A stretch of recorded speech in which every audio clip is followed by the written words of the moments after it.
Hello, everybody, and welcome back to another episode or another installment of the GameDay Squad Aussie Rules live show. I am here joined by a very important guest. And Cal, that's not you. It's the goal practitioner, one of the blokes of the ball, mate. Welcome to the Aussie Rules live show. We're happy to have you here today because now we can finally get some expert advice and analysis. Bit harsh. You should be checking the leaderboard, mate. I'm definitely above the goal practitioner. Hey, Louis, we're happy to have you here, mate. Thanks, boys. It's good to be here. Oh, yes. Well, today, gather round. What a time it is. Unfortunately, couldn't get there. I know you were there last year as well. Isn't that right? But a shame that we can't be there. So, yeah. So am I having any audio issues? Can you hear that? Can you hear me okay? There's definitely a bit of an echo. I don't know if that's coming through, but yeah, definitely. Maybe it's me. But yeah, we were at Gather Round last year. It was a bit of fun. We met you there for the first time, Louis. We had a GDS show with Hef and the Keeper League. Shame we can't be there, but yeah, definitely we're watching a lot of footy from the couch this weekend. Yeah, that is 100%. For sure. So let me know in the comments if I'm having any audio issues. I'll try to fix that up as we go along. But mate, we're here to talk about the round, and we're going to go through my rankings. So I had a look at some of and I'm sure you had a look at the teams that were just dropped. Anyone important that you thought that's any big ins, outs, etc.? I think potentially Sean Darcy might be the biggest in of the round because I thought Nank was going to have a layup ruck week, but I'm not so sure if that's going to be the case. I feel pretty hot on him though. For sure. I've just seen laid out Tommy Stewart is out. Wow. Well, I have him in my rankings here. I was big on the week that he was about to have, but on the fly here, we're going to have to make some changes and push some people down the order. So, Tommy Stewart out. Sheasel, I guess, welcome to my starting squad. So yeah, that's I guess the biggest news that we may get. Other than that, yeah, there wasn't too much. I agree with you there, but let's go through some rankings. You obviously doing blokes on the ball at the moment. You guys have been on fire with a lot of your articles and whatnot, looking at the different pods and stuff. So, mate, you're going to have to hop in here and call me out where it needs to be called out. But then maybe, if you do agree with some of my rankings, that would be great. Anything that stands out to you, firstly? Well, yeah, look, before Tommy Stewart was out, I thought his inclusion in the top 7 was pretty suspect. I think you've got a Geelong player, which is good, but I just think it's the wrong Geelong player. Ooh, should I be going the other? And I wonder whether we're thinking of the same. Couple good options. Maxi, Guthrie, who knows which one that you're talking about. Oh, it's got to be Maxi Holmes, yeah. Yeah. I guess the only concern for me was the mids. I know the Crows are pretty strong this year, but I think they've shown some pretty good tendencies to let players score. And I think Max Holmes, if he's not tagged, he is a bloke that can score big. And the Crows just aren't going to tag. I think they're going to back in their midfield so far this year. And, why not? They've been great. Yeah, for sure. I'm getting told might have some audio issues still. So I might give me a second. I might try to reconnect my mic here, see if that fixes anything for the people listening. So.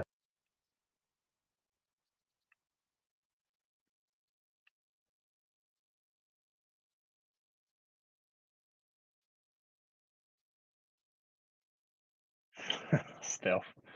Just treading you in the comments here about your defenders. Alrighty, hopefully that makes things better. Have I been on mute? Sorry, was I not talking that whole time? Nah, not at all. Yeah, you're just... We're in shambles. Oh, damn. All right, well, what I was saying was, Louis, while Tom's getting his audio sorted, he's got Nick Martin in his squad, in that best 7 there. Now, I would want to be seeing a little bit more from Nick Martin than he's been producing. Should he be anywhere near people's squads this round? Oh, look, I think if you look at their matchups, it's a good matchup. I like basically anyone playing Melbourne at the moment. They look shaky, they look bad. So I don't think Nick Martin's out of place in people's teams, but I want to see him around your D7 rather than D5. I think D5 is a bit ludicrous. I really think 3, 4, 5 really is a bit spicy from Tom tonight. Yeah, well, let me talk about it a little bit, maybe. Yeah, can you try and absolutely. tell us how Luke Ryan not even made it on the board, let alone third, mate? What are we doing? What are we doing? The king of chippies is back, man. I'm telling you. He had a great round last round. He played fantastic. And I think what's going to be a fantastic matchup for Richmond. They're just going to kick around the back. They're going to do their thing. And I can just see a lot of kick mark combinations. And I think this is one of the rounds that you want to get Luke Ryan into your squad. I think so. Champion Data have a new thing where they're talking about the speed of games, and there was a great article on one of the AFL channels about looking at the speed of games. So, and they basically talked about the speed that Freo are playing at is so much higher than they have. And if you looked at they had that change at the end of last year as well. So their speed has gone from, they were the slowest team where they would take the time, they would chip it back. And now they take the mark, hold the ball forever, and then bomb it as long down the line as they can. So I think that chip game from Freo is gone. And I think that's why we've seen Ryan and Clark just fall off a cliff. Fall off, for sure. I don't think we can trust them at all. Yeah, it's definitely. I don't know. Spicy is the word. I think it'd be a bit silly. But hey, I'm biased. I don't want to see Tom succeed. So I'm all for it. I did think about Flanders this week, though, Tom. So you have him thereabouts. He's not currently in my squad. I reckon I want to throw to you, Louis. Is he playable? Oh, absolutely. I think so. The first week played like 65% TOG, and that was really low. Still scored really well. Last week, again, he was good, and played about 85 or 80% TOG, and that's what we want to see. He's playing that inside mid role. He's playing that half forward role, and this week they've got a matchup where he can basically exploit scoring in the mid role and in the forward role. I think. I do have a bit of a side bet with Hastings Hornets. I don't think Flanders is going to be the player he was last year, and he's very keen on him, and so there's a bit of a side bet going there, but I don't think he's going back to 123, but I think he's going that 110 plus. Yeah, nice. Yeah, I sort of agree with you. Like with Noble, Rioli coming in there, sort of taking that role that we saw from him being so great last year. It is a little concerning, but as you said, midfield time, very good upside there. I reckon Nick Martin's a big go this round, Cal. I know you had some comments there about I want to see more, but against one of the better matchups in the comp in Melbourne, and also I just saw Jai Caldwell is out. Yeah. So Nick Martin might be required to just step up that little bit more and maybe see a bit more time in the mids. And even if he does play sort of that forward role, they're going to have the ball a lot in their forward line. I do see the Dons being pretty dominant in this one, and Nick Martin could be a big part of that happening. So I think he's a play. Not every week will I have him in my top 7, but this round in particular, I saw the matchup. I actually really like it. I think he's a go. Yeah, I think Will Setterfield is going to be the bloke that's going to go slot straight in for Caldwell. I don't think he can play anywhere else for that Dons team, and he'll just be straight in the middle. He would be a player that could go massive. So if you looked at him last year, if he started the season, Will Setterfield was on fire in fantasy football. The bloke is playing for his career. He could easily put a 150 on Melbourne's head this week. Yeah, that's spicy. Yeah, that is wow. Mate, you heard it here first. Look, the role's there for sure, and they're gonna get an opportunity. One thing I'm really nervous on, and I know I've got 6-7 as my 2 Saints pairing, and also with Whitfield, but Norwood Oval, how much does that impact their fantasy scoring this round? So normally you probably see, for me, I'd rank Wanganeen Miller as like a top 3 defender. I'm a little nervous about the impact of playing there and what that's going to do for them, especially with Wanganeen Miller, who likes to space out the field and gets a lot of easy touches in the defense with a bit of a stricter boundary. I'm very interested to see the fantasy implications that will have. And I guess I'll pass it to you, the goal practitioner. Have you had that thought with the grounds and where players are going to be playing this round? And has that impacted your rankings much? It hasn't really. Look, the weather is going to be amazing in South Australia, as it is always this time of year. And looking at Norwood Oval, so it's some interesting facts. So they actually said, so in Supercoach, which is not really what we play, but Supercoach, the scoring at Norwood Oval is like astronomically high. So they had like 1,120 plus scores last year. Wow. And St Kilda was one of those teams where the players just absolutely feasted. So I think the ground is probably less of a thing that I'm thinking about. It's more the fact that they're playing GWS. True. Also, very tough matchup as well in the Giants. But alrighty, I reckon we move it on. Defenders done. Let's talk about some mids. And I spoke about Norwood being an issue, but there are a couple players that I'm not as scared to start, and that's our inside midfielders who might get a lot of cuddles on the weekend. So you'll notice that trend. Dunkley quadruple double, I think he did last year when he had 10 tackles. Yeah. So that defender trend does not cross correlate over here to our midfields. I think midfielders that play on Norwood are going to play really well, and two I think prime examples of it is Dunkley and Liberatore. Two Bulls who are going to be in the middle, potentially get a lot of tackles and score big. So Libba's had a fantastic start to his campaign, and I think he keeps it rolling here. And a tough matchup with the Lions, maybe, but I think a good conditions and a good game for a Libba start. Yeah, absolutely. I think your first top 5 ranks are great. They're hard to argue with. I think Libba's been amazing, and I think you'll keep rolling. I think Libba's basically a play option until Bontempelli comes back, and maybe Trelaw as well. So he might be he's good until they both back. And old hamstrings Trelaw, I'm not sure when he's, there's at some point when you start doing calves as well, it starts getting a bit troublesome. But yeah. I think I've got to admit, Tom, I've got the same top 5 as you here. I've gone different on that 6th one, so I didn't like seeing it either. But mate, you can't quit having Oliver in and around your squad. And I know he had a bit of a better game last week. He's had a good season. I don't know where this Oliver train has come from. Like just 2 years ago, we're talking about one of the best fantasy performers. He's had a lot happen in 2 years. A lot has happened. Don't get me wrong, he's definitely had plenty of press in that time and has kept his head in the headlines. But the role is there. They need an inside mid, and Oliver just seems to be the best player at the Demons currently, maybe other than Max Gawn. So I think it's a bit of a better matchup for him against Essendon.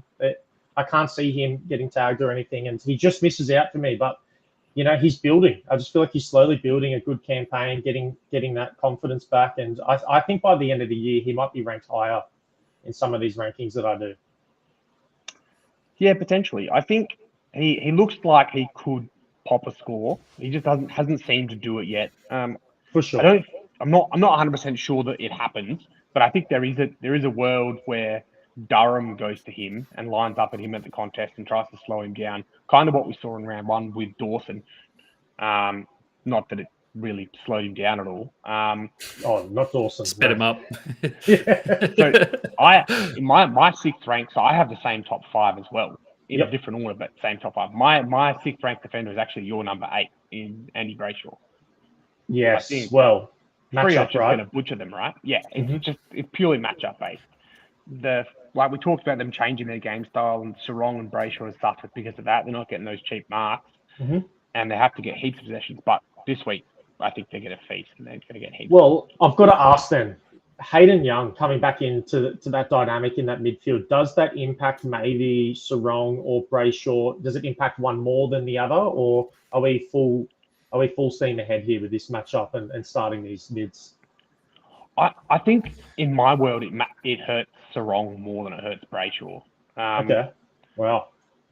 My thinking is that Sarong is a much better inside player than Brayshaw is, and Brayshaw has that ability to spread, where we don't really see Sarong's spread quite as well. And so by having an extra big-bodied midfielder in there who might extract it, get the +2, it's going to release Brayshaw more on the outside to take that mark or have the kick instead. And I think that's probably beneficial, not only to the midfield, but maybe does hurt Sarong. For sure. I can see how that link-up play would definitely happen. I some notable names, I guess, that I didn't have in there.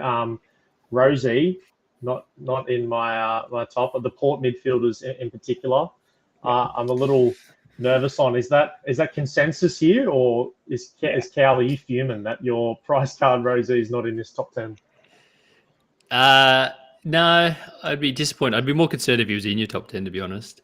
I think Port's going to get absolutely belted. I was actually looking for who can I play from Hawthorn this week. And I know it's not Louis. It's nice to have a Port fan on as well for this, but no, I was looking and going, how many? I was disappointed when Day was out because I probably would have started him this week. That was spicy. Yeah. So Fair enough. listen, I wouldn't be playing Rosie unless you have his prize card. So Yeah, and I totally agree. really hard not to start Noah Anderson with the form that he's in. But I just think this round in particular, there's a lot of good midfielders, especially that sort of 4, 5, 6. I have good reason to start all of them, and it just got the edge, I guess, over him and a couple of those other ones mentioned there. But let's move it on. Let's go to our rucks. And I think there's one lock this round in my eyes, and it's because of the matchup. And, Carlton are versing West Coast, which means TDK should run an absolute muck on the weekend. This is the player that if you don't have, you need to get. And if you do have, try to get some salary cap on it if you're playing in some leagues higher than starter, because he should be dominant. We've seen him play extraordinarily well against great rucks. I can't wait for him in a matchup where, he's definitely going to have the odds to go better. After that, though, I think it gets interesting, and the conversation gets very interesting for who you should be starting in that bench spot. Now, I guess I'll throw to you here.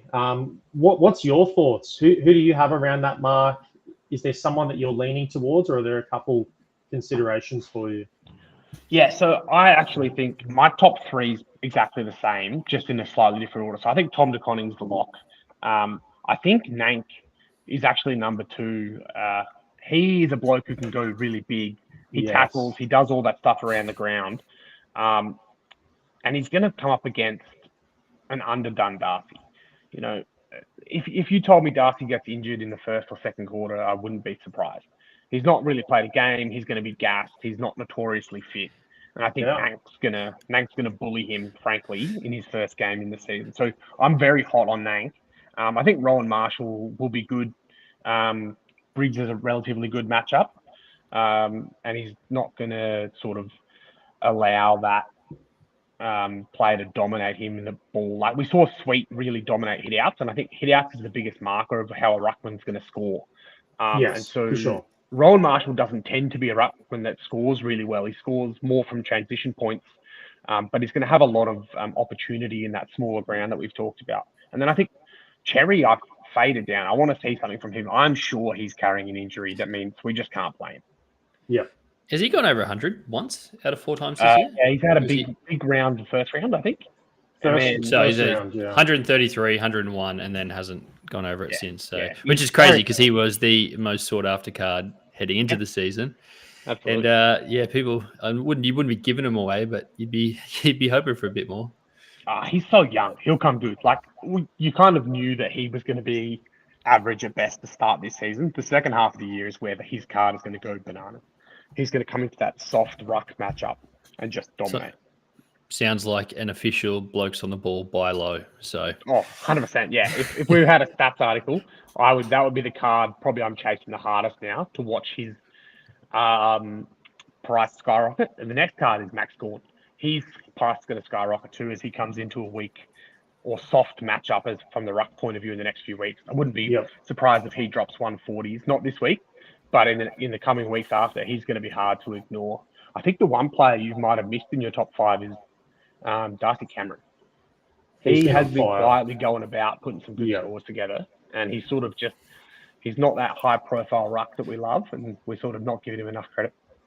Well, shout out to Stealth, who was on our show last week, who sat where you were sitting, and he said, hot take, not only is Cameron going to outscore TDK, Cameron's going to score the highest for the round. Now, I don't think he got there, but I tell you what, it was a big score. He was bloody close. He was close, and Walsh also killed it. So Stealth had an awesome Thursday night after sitting in this show. So stiff. I think someone in the comments has just said for Darcy Cameron as well. But there's a few pretty good rucks around at the moment. A few good options. That's beast mode. Fair enough. But yeah, Nank is a good shout. I really looked at it because of the matchup, and also Darcy being a bit underdone. It was really hard to put Marshall in front of Nank. Because you're right, like if there's a round to go and maybe play a bit of more of a pot option compared to Marshall, this could be a really good round to do so and try to gain that edge. We won't talk about rucks anymore. Let's move on to some forwards, and I think this theme of these two locks might be a year unless one's got a bye, then I'd probably suggest taking them out of your squad. But Smith, McRae, don't need to say much more. Both playing in the midfield, the two best forwards in our game currently, and just you can very hard to fade any matchup. Are you going to play your prize card this week? You'll see. Oh, have you faded him? He's not played him all season. What? He had him out all last year, obviously, with his ACL. He was sitting there, and then he finally gets the chance to play him, and he doesn't play him. It's round 5. He's been one of the hottest players for the start of the season. No, the best player in the comp. And he wonders why. And he wonders why he hasn't been in the prizes this year. Yeah.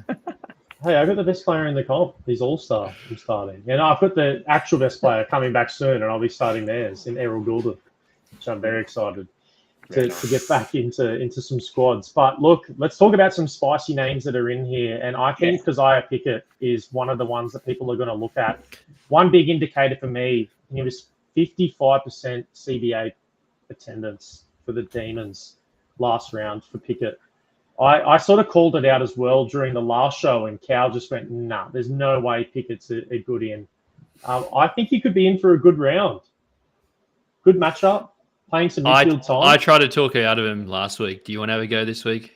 Yeah, Louis? Look, Beast Mode's just gone with a what and the exclamation mark in the chat as well. So I think this is like a Muy Caliente level spice on a forward pick. So I agree that the forwards are limited this week, and maybe the choices aren't there. Last week we had a smorgasbord, and this week it's a bit more famine than feast. But Pickett, come on, like he's not in the 10. Like you've thrown some real disrespect on like a Riley Tilthorpe that's been carving it up. There's no Simpkin in this list. There's no Myers. Like Pickett. Oh, I think this is a spicy take. Mate, I think it's 22 disposals last round, 5 marks, 4 tackles in his first game back with that role. And what did he score? Under 100.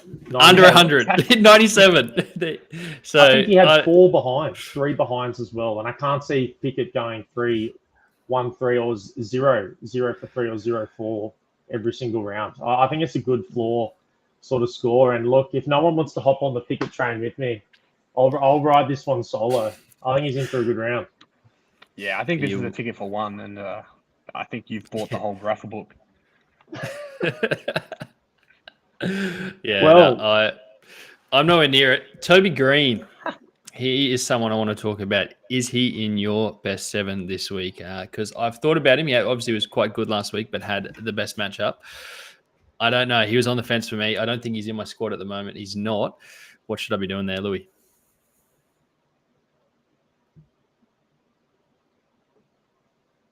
We lost Louis. Yeah, I think he might be frozen. We'll wait for that one. But yeah, good shout. Green has been a bit up and down, right? We've had 2 games under 100, but then we've had 2 games over 130. So it's really we don't know sort of what we're going to get. Big ceiling, but also a little bit of a floor score there. He's back. Yeah, I'm back. So I think you were talking about Toby Green there still, and I think his floor has been so high that even if he hits a floor score, you should blame. Yeah. He's with Hogan, they've got a great forward line down deep now, and so he's playing that higher half forward role, which he's one of the blokes that can really score well in it. It's a tougher matchup versus Saints, and they're playing more of a pressing style than they have in the past. Yep. But I still think there's a good opportunity for him to score here. And he's definitely in and around that 5, 6, 7 plus for me. Yeah, love it. What about Curnow? I've got big key forward. Last round we were talking about, and Cal mentioned Hogan. Hogan had one of his the record-breaking performance in 2024 against West Coast. It was 200 plus fantasy points in a round, which is absurd. Couldn't get to the mark last round, but had a huge fourth quarter with 5 goals, 6 goals, which really elevated him into one of the best. Are you going to start Curnow with that same upside and with that same sort of seeing that performance? Yeah, so Curnow's in all of my teams, all 4. I think his matchup is so good, and Carlton this year, much to my delight. Does that matter, or? Sorry? If anything, might help. Mackay being back, does that impact anything, or does that, as Cal said, strengthen the case to get him in? I think it probably strengthens it. I think it makes them more two-pronged rather than this unilateral head forward where they just drop off on him and Carlton have no one else to kick to. Yep. I think Carlton's not a great football club at the moment, and they really lack for depth. And so as soon as they have a few injuries, they just drop away. I think McKay being back is going to be big for Curnow, and they love to belt a lesser ranked team. And I think they're going massive this week after copping it in the media. Well, there's a lot on the table, a lot on the line, and for sure this needs to be sort of that round where they get things right. Otherwise, will it ever turn around? Yeah, well, they're playing for Vossi's career, I think. If they go 0-5, it's trouble. It's trouble if you lose to West Coast. Can I give you a name that's not on Tom's board, but I did see in the Blokes on the Ball round 5 preview? Yeah, Matthew Kennedy snuck into the best Blokes on the Ball squad this week. Where's he on your board? Yeah, so he's sitting just outside of my 7. Kennedy is kind of sitting where he is based on he's been playing well. He has been getting that midfield role we want to see. And if you look at the actual teams they've released this time, they've named him in the followers. So whether that's real, whether that's Bevo, I'm not sure. But he's the Bevo effect. Yeah. So he in a week where I think you can probably throw a blanket from your forwards from 5 down. Probably 5 to 10 is all.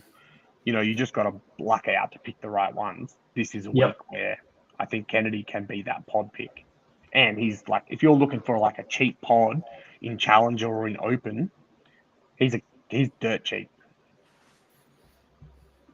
There you go. Another buy low official prediction from the boards.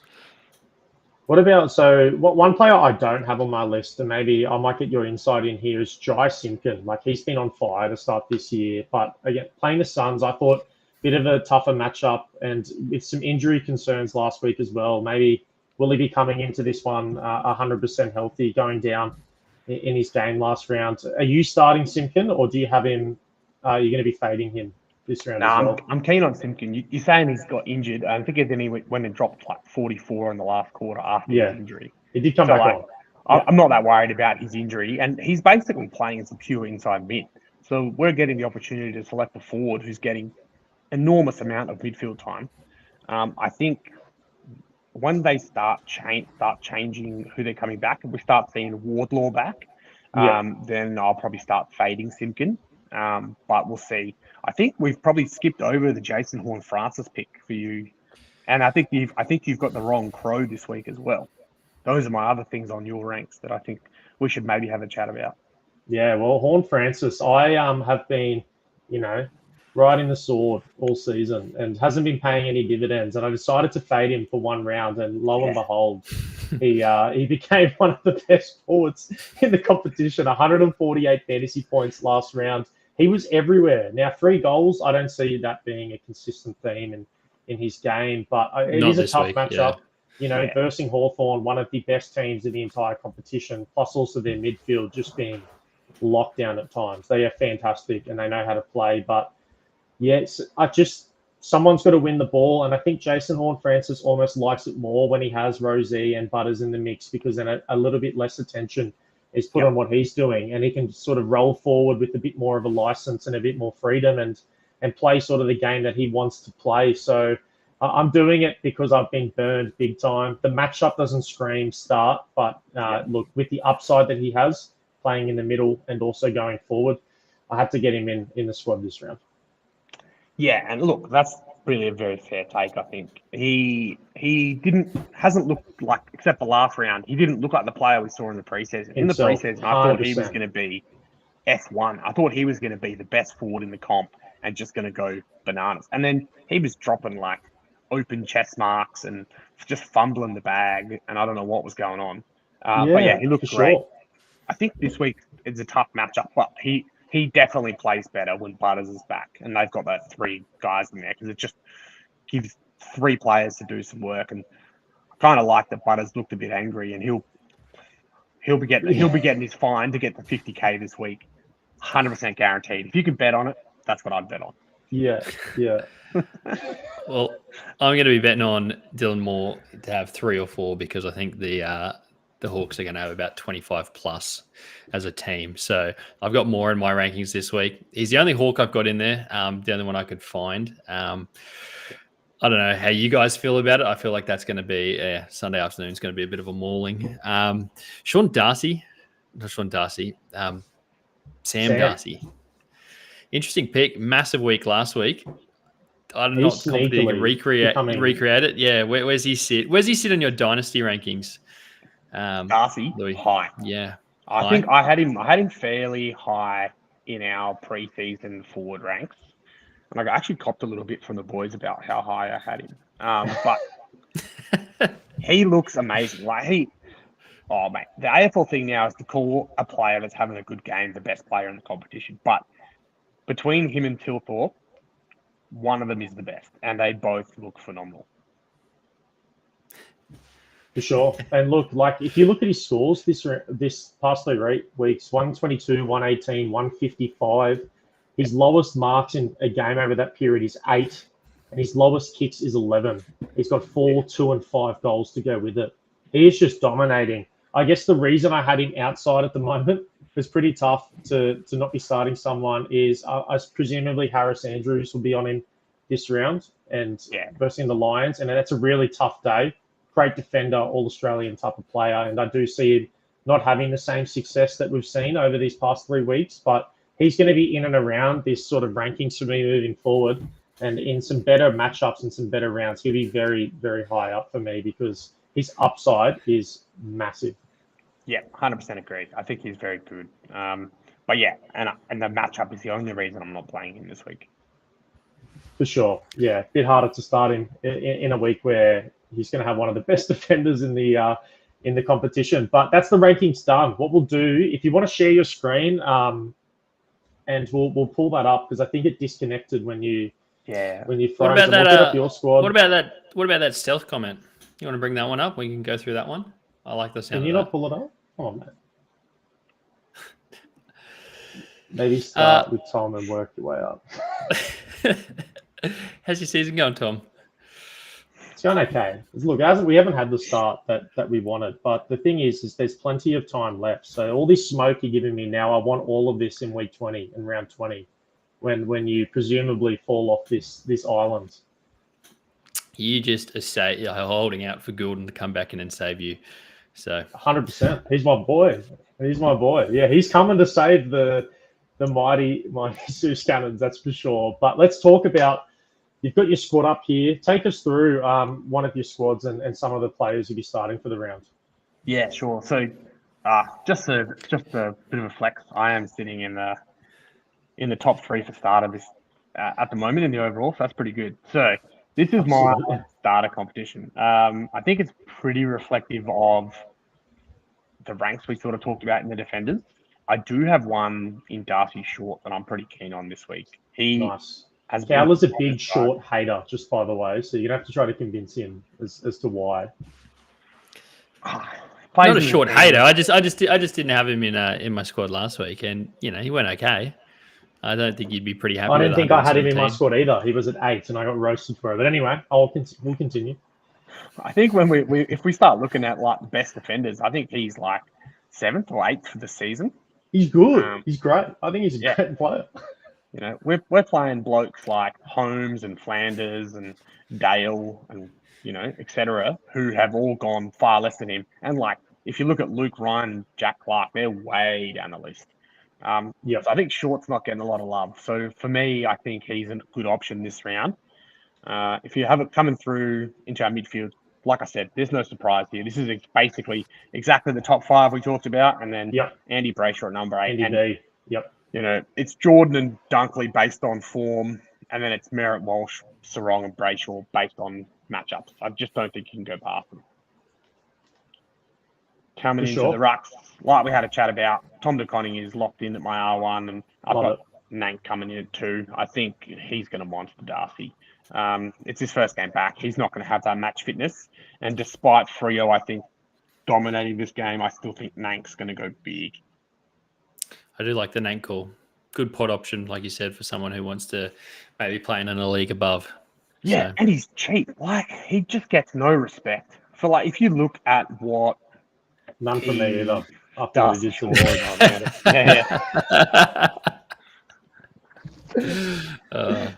I like it. That's very. Me and Ninko just go way back with my hatred for him. So apologies. Yeah, I think he'll be good. So this is my forward line. I think it's fairly vanilla. The one player, if I wasn't on the pod, I probably would have Riley Tilthorpe in here, actually. I think with Stewart going out, there is going to be a massive ability for him to score, and there's not going to be anyone sitting in front of him to intercept the marks. Yep. Last year we saw Stewart just butcher the Crows, and the Crows just had no idea and just decided not to put anyone to him and just let him dominate the game. My wife sat here and watched the game and was like, I wonder if the coach wants to stop him having every ball. And because she's a diehard Crows fan, so it makes it interesting in our house. But I think with Stewart out, Tilthorpe is Showdown's going to be rough this year. Oh, no. Hopefully now that we're the bad team, we get to win the showdowns. Yeah, that's how it's happened.